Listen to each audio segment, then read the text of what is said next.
하나님 말씀은 로마서 12장 1절과 2절 말씀을 읽어드리겠습니다. 그러므로 형제들아 내가 하나님의 모든 자비하심으로 너희를 권하노니 너희 몸을 하나님이 기뻐하시는 거룩한 산제물로 드리라. 이는 너희가 드릴 영적 예배니라. 너희는 이 세대를 본받지 말고 오직 마음을 새롭게 함으로 변화를 받아 하나님의 선하시고 기뻐하시고 온전하신 뜻이 무엇인지 분별하도록 하라. 아멘. 우리 같이 인사 나누십시다. 일어나신 당신은 이상하게 아름다운 분이십니다. 예. 저는 오늘 우리 본문의 말씀을 배경으로 두 번째 이 바른 신앙의 결단이 어떤 것인가를 살펴보려고 합니다. 이 구원은 우리를 예배자로 회복시켜 놓았습니다. 이 로마서 12장에서 이 예배는 시간과 공간 안에 들어지는 구약적인 개념의 제의적인 그런 예배라기보다는 이제 이 신약의 예배는 우리 삶의 전 영역에서 드려지는 삶의 예배다라는 것입니다. 우리의 모든 예배 행위를 통해서도 하나님께 영광을 올려 드려야 한다는 것이 이 사도 바울이 로마서에서 얘기하고 있는 예배입니다. 이 로마서 12장 본문 2절에서 우리가 예배자로서 이 세상에서 어떻게 살아야 할 것인가를 말씀하고 계세요. 이 교회의 공간에서 드려지는 우리끼리만의 예배가 아니고 세상 속에서 이 세상 속에서 살아가고 있는 우리가 예배자로서 어떻게 살아야 할 것인가 라는 것을 말씀하십니다. 그래서 2절에 너희는 이 세대를 본받지 말고 했어요. 여기 세대라고 하는 표현은 세상으로 세상을 본받지 말라라는 것입니다. 우리는 세상 속에서 살아가고 있어요. 세상과 결별해서 살아갈 수는 없지 않습니까? 우리가 세상에서 그리스도인으로 살아간다고 하는 것은 그런 의미에서 이중적인 의미가 있습니다. 우리는 세상에 있지만 세상에 속하지 않는다라는 것입니다. 우리는 세상에서 시민의 일원으로서 살아갑니다. 세상이 악하다고 세상과 결별하여 살아갈 수 없어요. 만약 우리가 세상을 거부하고 산다면 누가 이 세상에 복음을 전할 수가 있겠습니까? 거룩하게 살아가야 하기 때문에 우리가 세상과 어울리지 않는다면 이 세상의 구원을 향한 우리의 역할을 회피하고 마는 것이 됩니다. 이 존 스토트 목사님이 여러 권 책을 썼어요. 이제 우리 여기 책꽂이로 꽂혀 있고요. 성경 인문의 책이 우리 신학생이 막 들어가면은 성경 인문의 책을 이 존 스토트 목사님 쓴 책을 많이 봅니다. 또 막 읽게 하고 또 그 독후감 써내기도 하고. 근데 그분이 쓴 제자 돌아오는 책이 있어요. 그것이 보면은 교회는 주변 세상에 대해서 이중적인 책임을 진다 이런 글귀가 있습니다. 굉장히 의미 있는 말씀이고 여기에 여러 가지 설명이 들어있어요. 우리가 세상 속에 살고 세상을 섬기고 세상에서 증인의 역할을 감당해야 한다라는 것입니다. 우리가 복음을 전할 때에 첫 번째 중요한 핵심이 접촉점이거든요. 우리가 철학을 공부할 때 이 불신자들, 무신론자들 이들에게 어떻게 복음을 전할 것인가 할 때 첫 번째가 접촉점입니다. 어떻게 그들을 대할 것인가. 빛은 어두움 속으로 가야 할 사명이 있어요. 빛에만 있으면 기능을 상실할 수밖에 없어요. 그것이 바울이 우리에게 전해주는 원리입니다. 약한 자들에게 내가 약한 자와 같이 되는 것은 약한 자들로 얻고자 함이고 내가 여러 사람에게 여러 모습이 되는 것은 아무쪼록 몇 사람이라도 구원을 하고자 함이라. 이게 고린도전서 9장 22절의 말씀이에요. 굉장히 중요한 말씀이죠. 그런 의미에서 우리가 교회를 볼 때 무교주의는 옳지 않습니다. 아무리 그가 그리스도를 고백하고 정말 경건한 자를 할지라도 그 대표적인 사람이 일본의 내천감사 우찌무라 간조죠. 예. 그래도 교회를 부정할 때,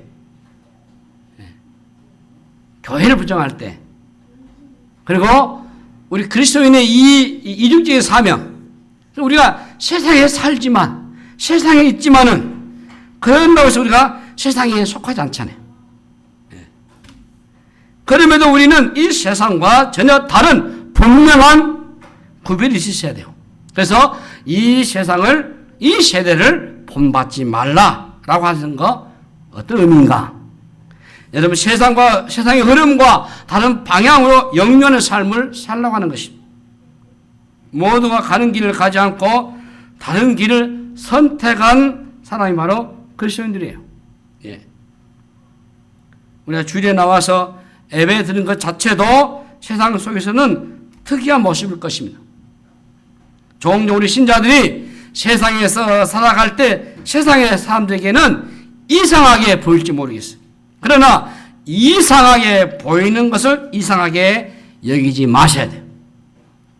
세상 속에서 정상인으로 보이려 하다 보면은 하나님 나라의 비정상인이 될 수 있단 말이에요. 우리는 세상과 다르게 사는 것이 바로 정상입니다, 여러분. 예. 예수님의 삶이 그랬어요. 주님은 그 시대에 가장 비정상인으로 사셨어요. 그리스도인의 삶은 그런 의미에서 역설적인 삶이라고 볼 수 있어요. 오른밤을 치면 왼밤을 돌려대고 오리를 가자 하면 십리를 가는 것은 이상한 행동들이죠. 1절에서 우리 몸을 하나님이 기뻐하시는 거룩한 산 제물로 드리라고 했어요. 이것은 거룩성을 강조하는 그런 말씀이죠. 네. 우리가 얼마나 많은 것을 드리는가가 아니고 바로 거룩성이 생명이란 말이에요. 생명. 세상을 살아가는 성도로서 중요한 것은 세상에 물들지 않는 겁니다. 고린도후서 6장 14절 말씀 보시면은 너희는 믿지 않는 자와 멍에를 함께 매지 말라. 의와 불법이 어찌 함께하며 빛과 어둠이 어찌 사귀겠느냐. 우리는 다른 존재들이에요. 예. 뒤섞일 수 없는데 이 공간적인 의미를 얘기하는 것이 지금 아닙니다. 믿음의 길을 걸어갈수록 세상과 얼마나 다른 길을 걷고 있는가를 우리가 날마다 확인해 보셔야 돼요. 빛과 어둠이 다르듯이 확연한 구별이 되셔야 돼요. 하나님은 섞이는 것을 별로 좋아하지 않는 것 같습니다. 거룩을 잘 표현하는 구절이 있어요. 세상 속에서 사람들과 다르게 살아가게 되는 것에 대해서 여러분 두려워하지 않으셔야 돼요. 거룩이라는 것은 다르게 사는 것을 말하거든요. 예. 이스라엘 백성들이 가나안을 정복할 때에 하나님이 당부하신 것이 뭡니까, 여러분? 아말렉 족속을 완전히 진멸시켜 버리는 거예요. 왜 그러냐면은 타락한 문화에 순응하는 것은 하나님의 백성으로서의 정체성을 잃어버리기 때문에 그래요. 그래서 가나안의 풍속을 따르지 말라고 하는 거예요.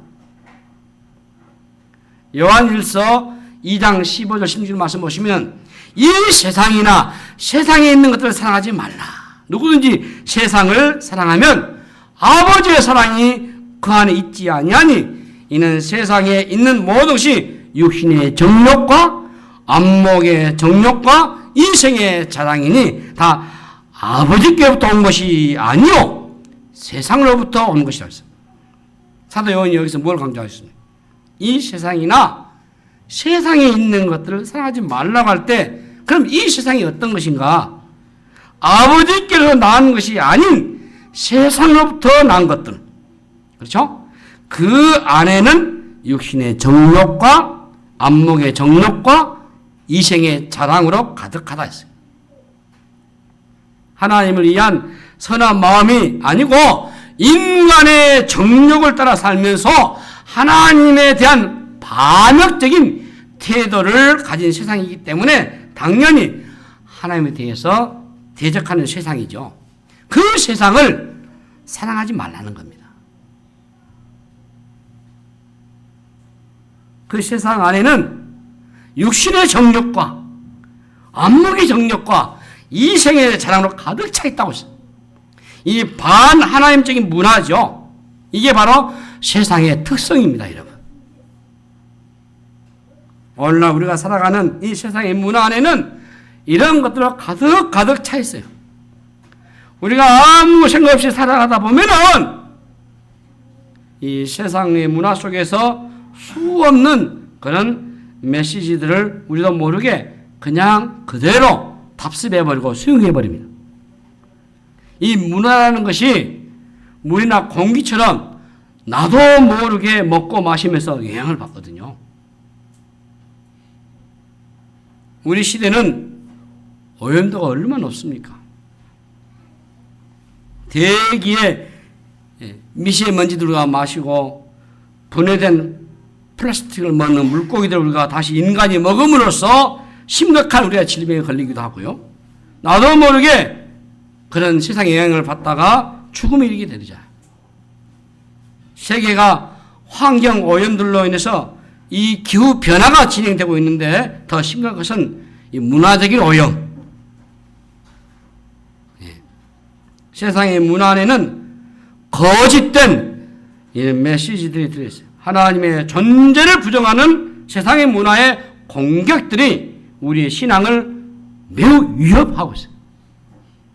오늘날 세상의 문화들 안에는 우리가 받아들이기 어려운 것들이 참 많습니다. 우리가 중심을 사고 있지 않으면은 그냥 떠내려 가버려요. 휩쓸려 가버려요. 무방비 상태로 있다가 접촉하다 보면은 경계성이 없어져 버리고 말이죠. 무뎌져 가지고 나중에는 그걸 익숙하게 수용해 버려요. 아무렇지 않는 것처럼. 소돔과 고모라에 살았던 아브라함의 조카 롯이 바로 그런 사람이죠. 그는 세상의 문화에 깊이 흡수되고 말았잖아요. 소돔과 고모라에서 드러난 롯의 행동은 그 도시의 사람들과 조금도 다를 바가 없어요. 이미 깊이 물들어 있었어요. 이 롯은 물론이거니와 그의 딸들도 마찬가지요. 나중에는 아버지 유혹해가지고 아이를 낳을 정도로 타락했잖아요.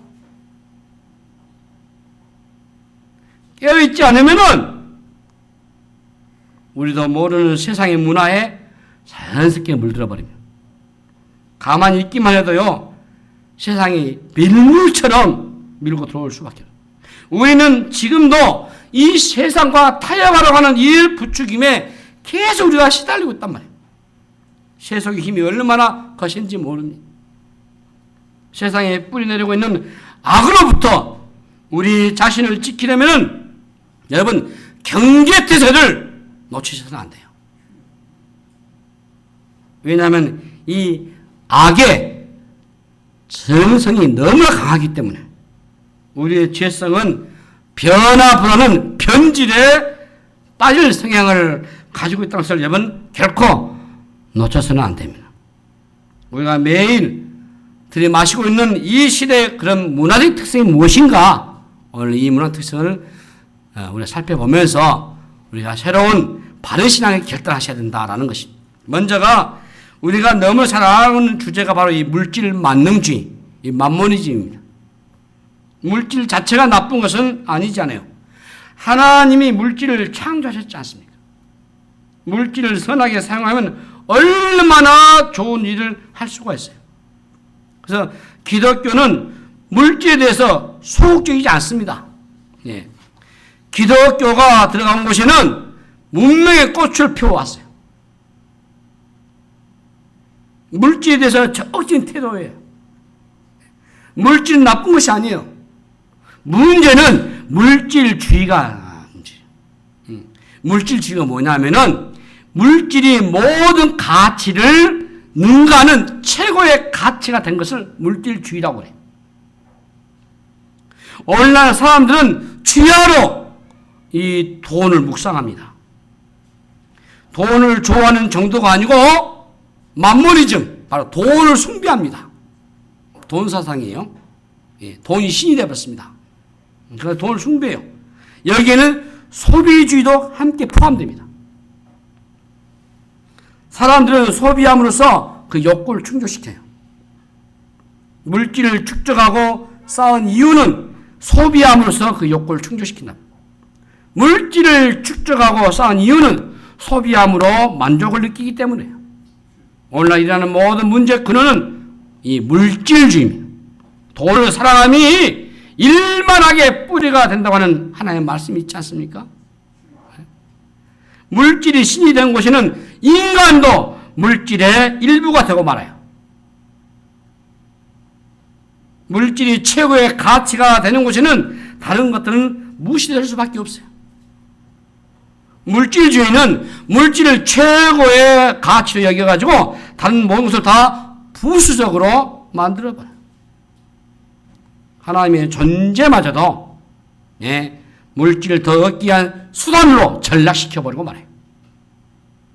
물질이 강조되는 곳에는 영혼의 가치는 무시됩니다. 물질주의에 휩쓸려 가버리게 되면 영적인 삶을 살아갈 수가 없어요. 우리는 물질을 무시하지 않으면서도 누구와도 물질의 위험성을 경계하면서 살아가셔야 돼요. 예. 한순간이라도 방심하게 되면은 하나님의 자리에 이 물질이 자리를 차지하고만 영적으로 단단하게 무장하지 않으면은 여러분들은 물질의 요구에 끌려갈 수밖에 없어요. 그래서 물질은 수단이지 목적이 될 수 없잖아요. 그러나 이 물질이 목적이 되고 말해버리면 무엇이 다 변질돼 버립니다. 우리가 분명히 아셔야 될 것은 물질은 영원하지 않습니다. 예. 영원한 것은 하나님과 하나님이 하시는 말씀밖에 없어요. 그리스도인은 물질보다 더 높은 가치와 목적을 가지고 사셔야 돼요. 그런데 우리는 그렇지 못해요. 우리가 마태복음 6장 24절 말씀 보시면은 주님은 하나님과 재물을 겸하여 섬길 수 없다고 하시면서 하나만 선택하라고 하면은 33절에 뭐라 했습니까? 너희는 먼저 그의 나라와 그의 의를 구하라. 그리하면 이 모든 것을 너에게 더하신다고 말씀하셨어요. 우리는 하나님과 재물 사이에서 분명한 태도를 보이셔야 돼요. 우리가 추구하는 것은 세상이 아니고 하나님의 나라입니다. 예? 우리는 물질을 쌓는 것이 아니고 물질을 하나님과 우리의 이웃을 섬기는 일을 사용하셔야 돼요. 두 번째는 개인주의입니다. 세상의 문화가 개인주의예요. 가나안을 정복한 여호와 세대를 지나고 나서 얼마 있지 않아 가지고 바로 사사기 시대가 도래하죠. 여호수아가 죽은 지 얼마 되지 않아 가지고 하나님을 알지 못하는 그 세대가 일어납니다. 그 시대가 바로 사사기. 사사기의 특징이 뭐냐면은 각기 자기의 소견대로 옳은 대로 행하였더라 했어요. 이게 특징입니다. 무슨 말이냐면 각자의 왕노릇을 한 것입니다. 사사기 시대는 그런 의미에서 개인주의가 득세하는 시대였다라는 것이죠. 이것이 인간이 바벨탑을 쌓아 올릴 때도 뚜렷이 드러나는 현상입니다. 하나님 없는 나만의 왕국을 꿈꾸는 것이 인간의 꿈이에요. 오늘날도 비슷합니다. 철저한 개인주의가 대세잖아요. 예. 개인의 권리를 지나치게 강하게 주장하지 않습니까? 결국은 내가 신이 되는 거죠. 이것이 바로 뉴에이지 운동의 핵심이잖아요. 예. 뉴에이지 운동의 핵심의 단 한 정의는 개인주의거든요. 개인 사상이거든요. 예. 모든 판단의 가치 기준이 다 자기 자신이에요. 자기의 경험, 자기의 기호, 자기의 감정 중요시 여기죠.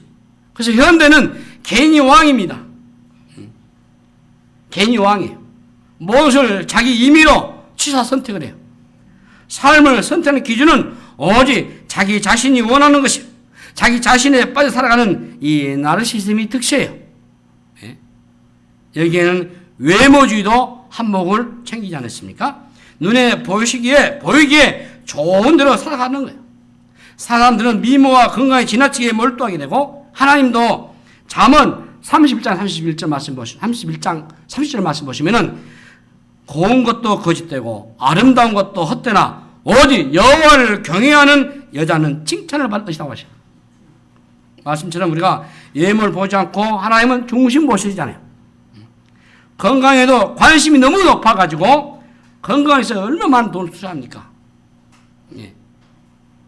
나이가 들어서 건강이 약해지는 것은, 예? 그것은 자연의 순리예요.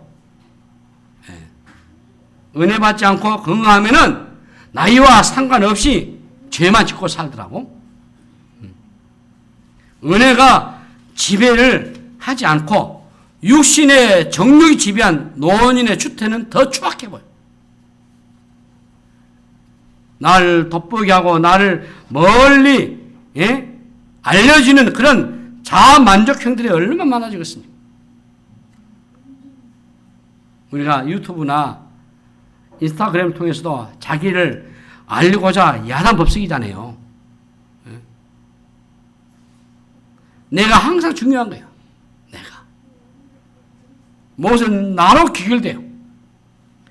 철저히 자중심적이에요. 신앙의 세계에서도 나에게 맞는 설교, 나에게 맞는 예배 분위기가 아니면 가차없이 거부하거나 등을 돌려버리잖아요. 딱 기준이 있잖아요. 개인의 욕망이 너무 강하게 작동돼요. 하나님에게 초점을 맞추는 것과는 거래가 멉니다. 하나님을 기쁘시게 하는 예배보다는 자기 기호에 맞고 자기 기대를 충족시켜주는 그러면 끝이에요. 우리가 현재의 쾌락을 포기하고 영원한 즐거움을 쫓아가야 되는데 말이에요. 네, 그래서 나에게 많은 신을 찾아요. 현대인들은. 현대인의 한 가운데는 이 자아숭배라고 하는 이 우상을 잘 잡고 있어요. 이 자아숭배는 여기 빠져버리면 길을 잃어버려요. 예, 길을 잃어버려요. 연약한 인간이 주인이 된 삶을 불러보다 뻔하지 않습니까? 예배는 하나님에게만 집중하는 거예요. 왜 우리가 참된 예배자가 되셔야 됩니까? 인간은 하나님 한 분만을 높여드릴 때 가장 인간다워지고 그 인간이 가장 존귀한 자들이에요. 근데 그 자리에 하나님을 빼고 말이죠. 자기가 그 자리를 찾아보여요. 세 번째는 쾌락주의입니다, 여러분. 세상의 문화는 물질주의고, 그리고 개인 이기주의고, 그 다음에 세 번째가 쾌락주의예요. 이 물질주의와 개인주의와 연결된 것이 바로 쾌락주의입니다. 쾌락주의의 역사, 개인, 이 모든 것도 다 개인의 이러한 만족의 초점이 있거든요.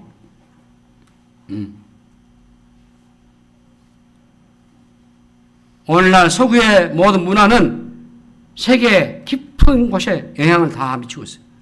현대 문명은 쾌락주의를 가속화시켜야죠. 아무리 좋은 것을 누려도 결국은 실증이 나고 권태에 시달리다 못해 결국은 더 강한 자극을 찾고 또 찾아 헤매다가 결국은 중독에 빠지게 되고 삶의 허물을 이기는 길을 찾다가는 빛나는 것이 바로 쾌락주의고, 하나님을 떠난 인간이 스스로 갈증을 해결하는 방식이 바로 쾌락이거든요. 잠언 14장 13절 말씀 보시면은 웃을 때도 마음에 슬픔이 있고 즐거움의 끝에도 근심이 있다고 했어요. 행복을 추구하는데 슬픔이 더 많이 밀려와요. 쾌락의 신은 사람들을 속입니다. 오늘날 세상을 보십시오, 여러분. 이 성범죄가 갈수록 더 심각해지지 않아요. 성격 타락이 만연되어 있잖아요. 사교하고 댄스하고 교자기 같은 클럽들이 지금은 다 성 중독이 돼버리잖아요. 그 사실 드러났잖아요. 지금 우리나라 지금 조사하고 있지만은, 이제 어떻게 발표될지 모르지만은,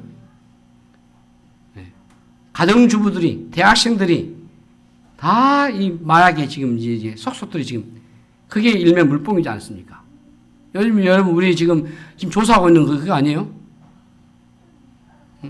호기심에 그래 사교하기 위해서 클럽에 갔었는데 자기도 모르는 사이에 그래서 설문조사를 했어요. 이번에 거기 참석했던 여인들 80, 70%가 다 경험하고 추행당했다 했어요. 이런 문화가 이렇게 들어와요. 인간은 인간 이하의 삶을 살아가죠. 심지어 짐승만도 못한 인간이라는 표현을 붙여야 하는 인간들이 있다는 것은 참 슬픈 얘기. 우리 문화가 더 갈수록 악해져 갈 수밖에 없어요. 더 음란해지고 하나님 없는 만족은 불가능한 겁니다. 참된 기쁨과 참된 만족은 하나님 안에서만 가능해요. 참된 예배자로 우리가 살아갈 때에 우리가 가장 깊은 만족이 주어지는 것이요. 육체적인 정욕을 이기는 길은 하나님을 더 깊이 만나는 길밖에 없어요. 쾌락은 여러분 쾌락일 뿐이에요. 쾌락은 즐거움은 짧고 고통은 길 수밖에 없어요. 그래서 히브리서 기자는 우리에게 모세의 삶을 요약해 주면서 우리 인생의 쾌락주의와 맞서 어떻게 살아갈까를 가르치고 있잖아요. 네 번째는 바로 종교다원주의입니다. 이 세상의 문화는 물질주의, 그리고 개인주의, 그리고 쾌락주의, 그리고 네 번째는 종교다원주의입니다. 이 포스트 모던 시대의 특징은, 지금 이 시대의 특징은 종교적인 다원주의예요.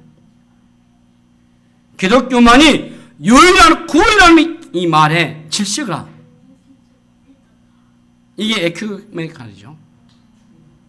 종교는 하나라는 거죠. 여러 진리 중에 하나일 뿐 절대라는 단어를 사용하지 말라는 거죠. 절대 진리라는 것에 매우 민감한 반응을 보이지 않습니까? 그들은 절대도 하나님을 받지 않고 강하게 부정합니다. 그런데 절대를 없애면은 모두가 각자가 자기가 마음대로 것을 취사 선택해버려요. 하나님을 부정하면 죄를 규정할 기준이 없어요. 각자가 자기가 좋은 대로 하면 된다는 식이에요. 그러니까 절대를 상대주의로 바꿔버렸어요. 사람들은 상대주의가 이 시대에 가장 적절하고 지성적인 태도라고 그들이 주장해요. 여러분, 이 종교다원주의의 시대의 가치가 관용입니다. 관용. 매력적이고 고급스럽게 들리시죠? 나만 옳다고 하는 것은 야만적이라고 하는 거죠. 상대의 소리에 그리고 주장에 귀를 기울여야 한다는 것은 관용이란 참 좋은 거예요. 그러나 문제는 무조건적인 관용이에요. 누가 무슨 짓을 하든지 간에 그것을 함부로 죄라고 규정하거나 비난하면 안 되고 존중해야 한다는 거예요. 남자가 또 다른 남자를 데리고 와서 같이 살겠다고 해도 그 사람의 것이니 존중해 주라는 거예요. 응? 개인의 성적인 취향을 존중해 줘야 한다. 하나님보다 개인의 취향과 기호를 더 중요시 여기기에는 이게 문제였단 말이에요. 요즘은 이 성윤리의 변화가 매우 빠릅니다. 그래서 이 결혼 제도 자체가 흔들려 버려요.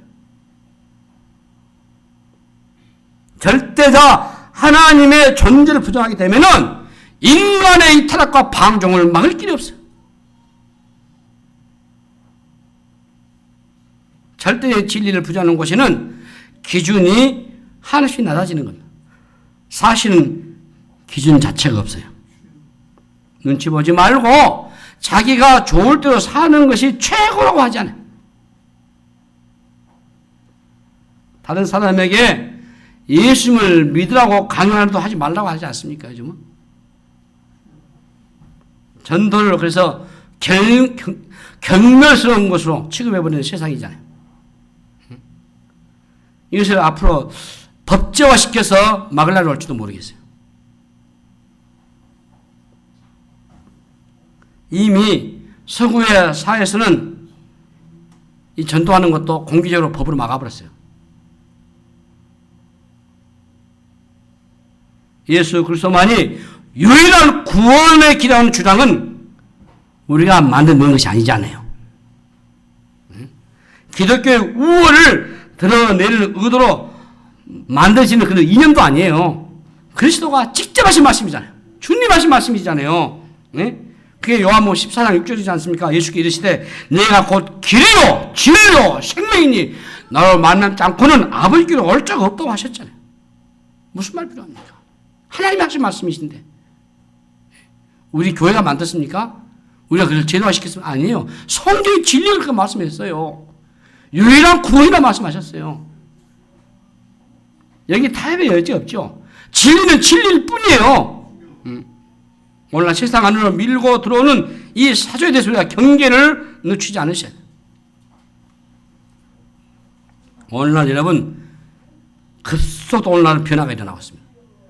옛날에 10년이면 강사 지금 알아요. 1년도 안 돼서 빠져버려요. 벌써 휴대폰도 벌써 10이 나왔대요. 예. 또 돌아서면 또 올 또 연말쯤 또 11이 나올지 12가 나올지 여러분 알겠습니까? 고도의 세속화 사회입니다. 지금은. 그래서 유럽 교회의 몰락은 이미 이 세속 영향이 크다는 결론이 나버렸어요. 하나의 종교 문화로 전락하고 복음의 본래 정신을 잃어버리고 나니까 교회는 그야말로 세상 속에 파묻혀버리고 만 거예요. 기독교의 고유함을 다 포기하고 타락하고 만 것이에요. 제가 가끔 여러분들에게 언급했지만 우리 기독교 우리 한국의 미래학자들도 예측하기를 오래 보지 않습니다. 그렇게 오래 보지 않아요. 그래서 타락이란 이 무슨 중대한 범죄를 지는 것이 아니고 세상과 같아지는 것을 의미해요. 뭐 세상 사람이다, 뭐 교회 다니는 사람이나 예수님이다, 거기서 거기다 하면 끝난 거예요 이미. 그 사회는 거의 끝이 났다 봐요. 아 저분은 뭔가 다르네. 역시 교회는 다르구나. 역시 예수 믿는 사람 다르구나 라는 것이 그게 정당한 거고 옳은 것이고 그게 귀한 거지. 뭐 교회 다니신 분들이나 뭐 안 다니신 분이나 막 다 똑같은 이래버리면 곤란해요.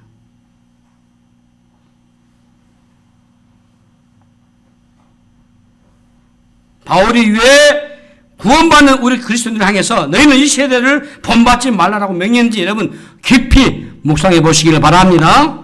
이 본받는다고 하는 것은 똑같아진다는 것, 동화된다고 하는 것이에요. 우리가 세상의 삶과 같이 같아야 마음의 평안을 느낀다면 그건 반드시 문제가 있습니다.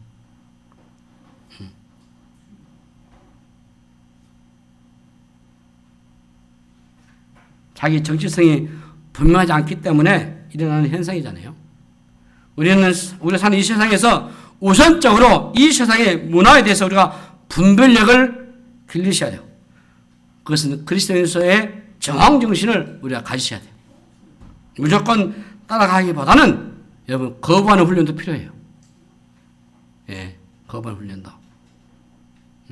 이게 아니다.